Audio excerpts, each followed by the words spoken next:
好，兄弟们，这局咱们开局复活在街区的这个服装店，街区也是我们的第二故乡啊，兄弟们。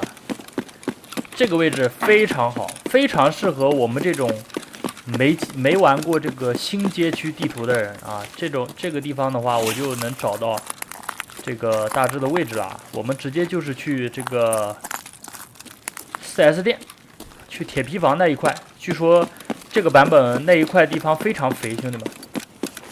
咱们这个位置非常不错，直接来看小黑，兄弟们，别的我都不看，直接就是来看小黑。没有，别急，这个地方没有，前面可能会有。这个医疗房咱就不进去看了啊，出小黑的概率有点低。我来了几百次也没有小黑，但是前面这两个铁皮房出小黑的概率很大，我摸出来过3次。兄弟们注意看我的细节。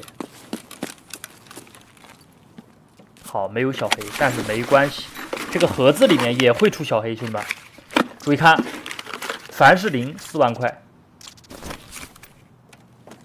血包拿着，以备不时之需，兄弟们，说不定等会打架之后就要用到。别急，这边再看一眼，止血剂先拿着啊。好，这是什么？大狮子，12万块钱，兄弟们。我们去15号公寓，我很熟，兄弟们，15号公寓。